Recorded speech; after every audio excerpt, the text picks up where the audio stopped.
Hi there, and welcome to today's good news. The reading I've chosen for today that's from the lectionary is Matthew 26 verses 1 to 16. So I'll quickly read it for you and then I'll ask you some questions.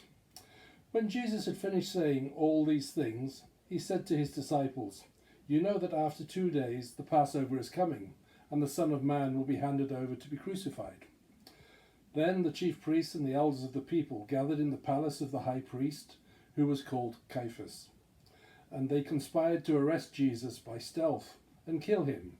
But they said, "Not during the festival, or there may be a riot among the people." Now when Jesus was in Bethany, in the house of Simon the leper, a woman came to him with an alabaster jar of very costly ointment. And she poured it on his head, and he sat at the table. But when the disciples saw it, they were angry and said, "Why this waste? For this ointment could have been sold for a large sum, and the money given to the poor." But Jesus, aware of this, said to them, "Why do you trouble the woman? She has performed a good service for me. For you always have the poor with you, but you will not always have me. By pouring this ointment on my body, she has prepared me for burial. Truly, I tell you, wherever this good news is proclaimed in the whole world, what she has done will be told in remembrance of her." Then one of the 12, who was called Judas Iscariot, went out to the chief priests and said, "What will you give me if I betray him to you?" They paid him 30 pieces of silver, and from that moment he began to look for an opportunity to betray him. That's the end of the word. So the point I wish to focus on out of all of that is what the woman did. Because the woman is there and she's pouring this costly ointment all over Jesus. And you think, you dump it on his head, it's dripping down his beard and his hair and all the rest of it. So, people are getting upset and they're worrying about the little things and say, "Oh, what else could we have done with that?"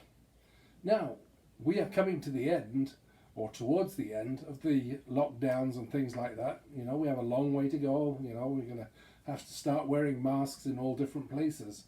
But what I'd like you to do, my thing for you to think about, is think about what has happened during this coronavirus, this COVID-19, and think about the little things that have been done for you. Maybe it's someone brought you some flowers. Maybe it's someone brought you a pie or some treats or something like that. There's been little things that have happened to us, and those little things are what we need to dwell on.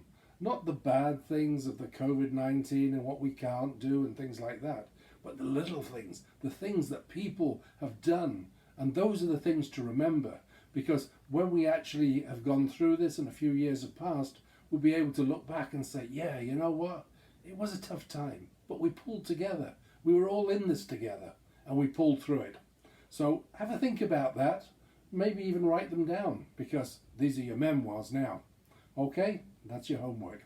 Thank you.